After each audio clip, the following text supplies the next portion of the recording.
Hey everyone, welcome back to the Ralph videos.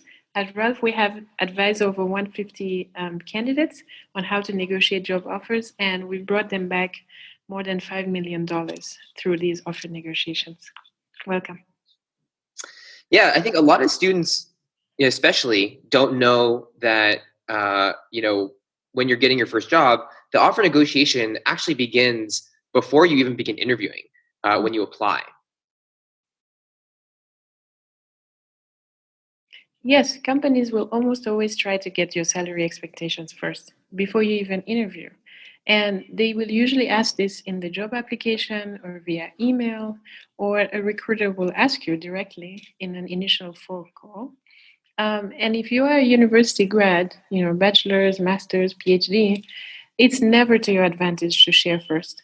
They could pressure you and close you very cheaply, or you might share a number that's higher than their initial range and they dismiss you and focus on other candidates before they even had a chance to see how you perform. And so discussing numbers when they don't even know your potential and what you're capable of is not to your advantage. Yeah. And so what we're going to do is share 3 stories of how we've seen recruiters negotiate and ask for these salary expectations, and collect this information before you've even interviewed.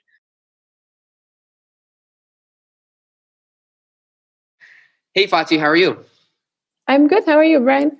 Good. Yeah, glad we were able to connect. And the team took a look at your resume, and we're really interested in having you proceed with some interviews.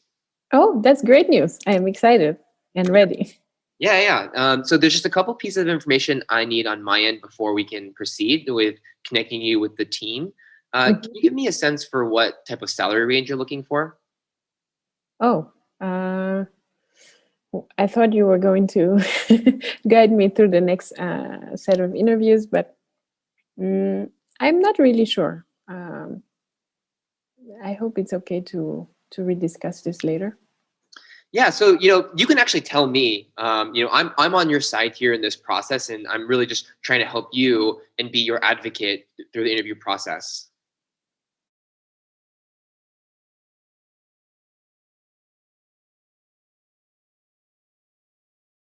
Hey, Fatih, how are you? I'm okay. Thank you, Brian. How are you? I'm good. So we looked at your resume and we're really interested in bringing you forward into our interview process. Just before we start, there's just a couple pieces of information that I need to get to proceed. Can you Mhm. give me a sense of what type of salary range you're looking at? Oh, I see. Um, I mean, I'm still doing my research. Um, can I tell you afterwards when I'm when I'm more sure, like what is like maybe a number I would be happy with? Yeah, totally. I'm definitely here to be your advocate in this process. And, this is actually not me. This is a company policy. Our HR team won't let me have you proceed through the interview process until Mm. you provide me numbers for them to be aware of. So it's really not actually what I'm trying to do. It's a policy that's out of my hands.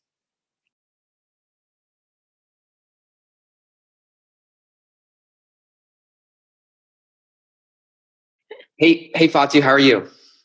Hi, I'm doing good. Of course, we are very anxious, everybody, but things are okay. Yeah, it's an interesting political climate right now. Uh, Yeah. so we looked at your resume, and the team's really interested in your background. We'd love to proceed with the interview process, but I just need a couple pieces of information on my end, just for us to move forward. Can you just give me a sense of what type of salary you're looking for? Oh, I see. I'm not sure. Like, I mean, it's kind of too early, right? So maybe we can interview first, and then I'll be happy to give that.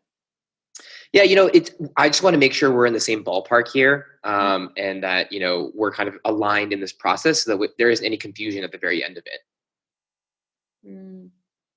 Mm, I mean, is it impossible to to talk about the numbers later? Like now I'm just like interviewing, and it's very stressful, and I'm just very like anxious to do well.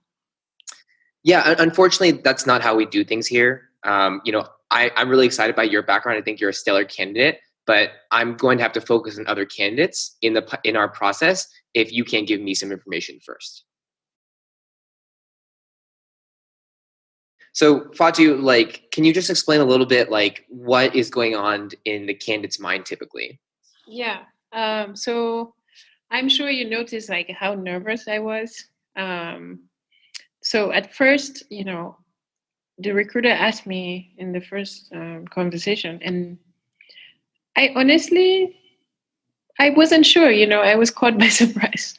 So I didn't want to, I didn't know, but at the same time, I didn't want them to think that I don't know and I'm not professional. So I wanted to like give them a number. And I wasn't sure it was okay to not be sure.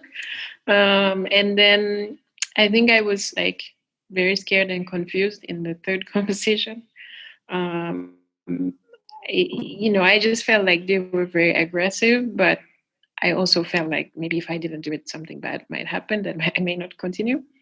And then I also didn't want to do anything that would hurt my chances, right? Like I think that was how I was feeling, and that's how most candidates typically feel in these kind of uncomfortable conversations.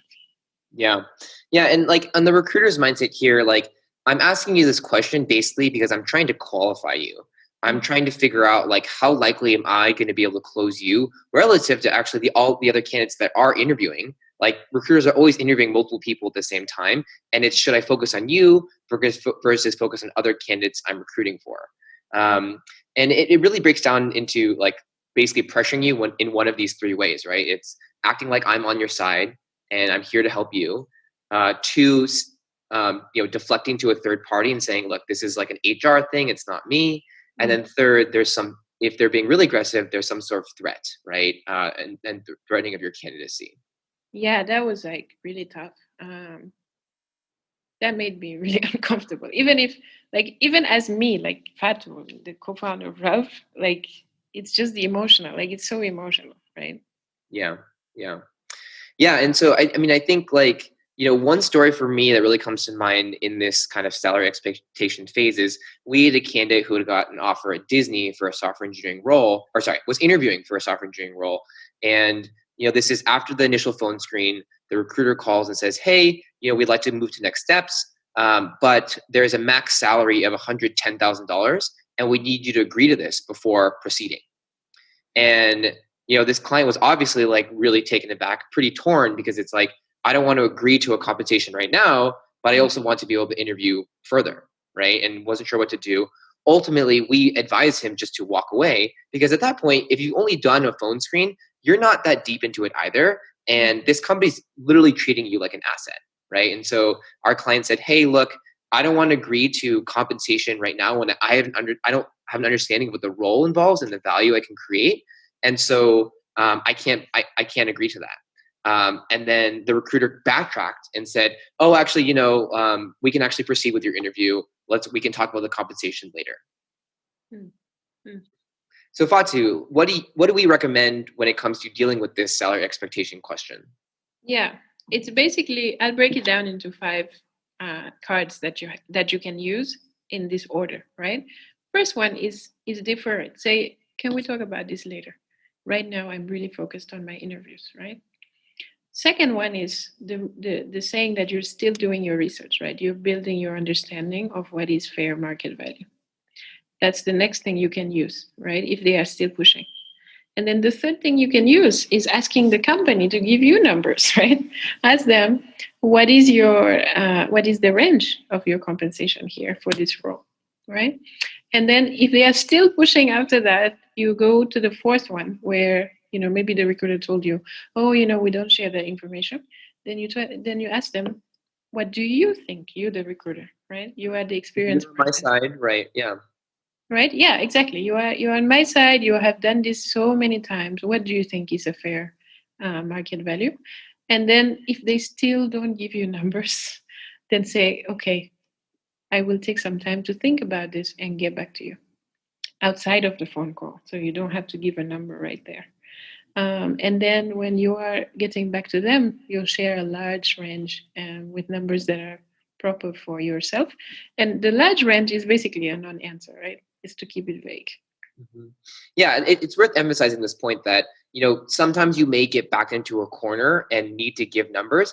And that may be the case to proceed the interview process, but don't do it on the phone call, right? Don't acquiesce to phone call pressure. Mm. Say, okay, if that's the case, then let me take some time to think about it outside this phone call and make a rational choice rather than an emotional one. Yeah, yeah, that's right. Yeah.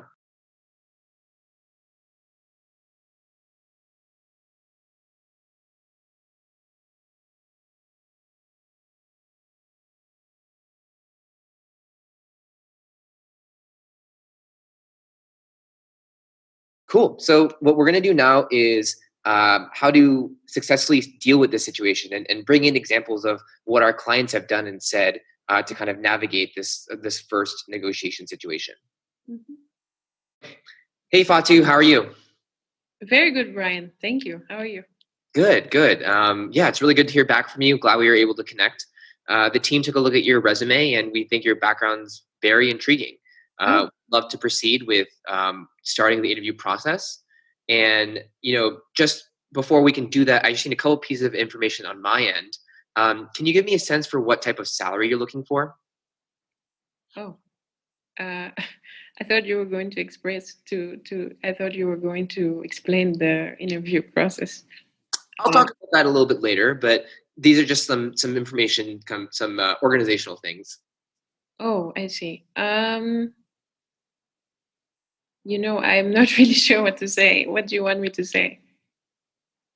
Well, this actually is not me. Like, I'm on your side here to support you through this process. And Fatu, my goal is to get you an offer that you are ecstatic with, right? That you are just totally happy with joining. And this is really something that's just on the company side. It's like our HR policy for us Mm. to just get your expectations before we continue. Oh, I see. Okay. I mean, is there any chance that we can talk about this after I have already done some interviews? Because, it's really early in the process. I don't even know if there's a match. Yeah, it's really just a thing I need from HR or need to give to HR before we can proceed. I see. I mean, obviously, I am doing some research. I am talking to scientists who are already in this industry, and I'm learning a lot.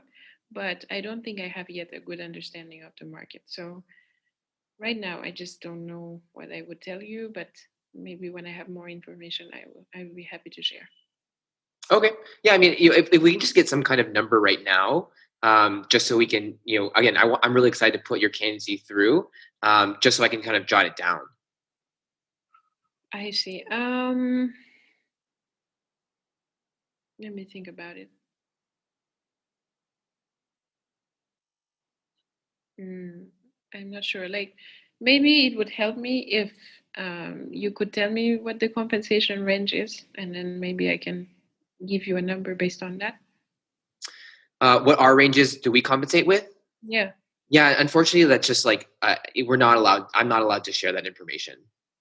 Oh, I thought that every company has a compensation ban. Yeah, we do, but it really depends on the level and how you're assessed with the interview process. And so it's not really. I can't give you like our entire compensation history, and I can't really adequately give you accurate numbers right now. Yeah, I feel that way. um, yeah, I understand. I'm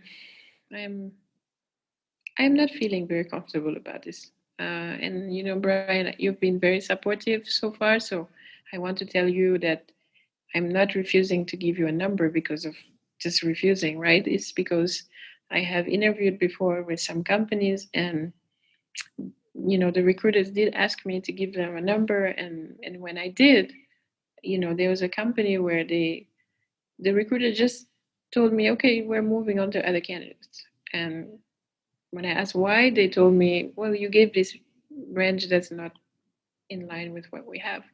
And I felt like that was not fair. Like, why ask me a number if I'm going to be dismissed, right? So Yeah. Wow. that's where I'm coming from.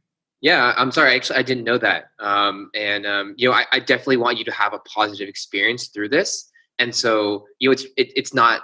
really important. If you want, we can just proceed forward with the interviews. We want to make sure that you're feeling like this process is fair, and we are really excited about your candidacy.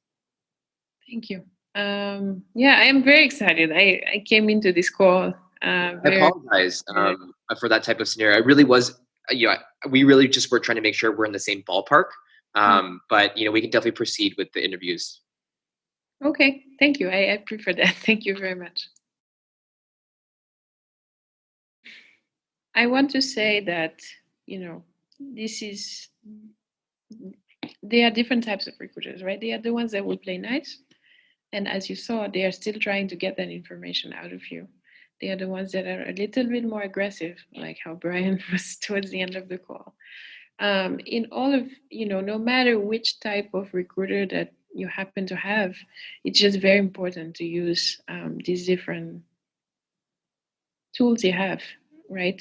Um, One by one, right? Before you conclude that you have to give a number. I know that the urge will be there. Like as a candidate, that's my urge. I'm like, I want to, I want to get this done. I want to give a number, but it really doesn't work to your advantage in that moment. So try them all until you have clarity that, okay, yes, I can move on.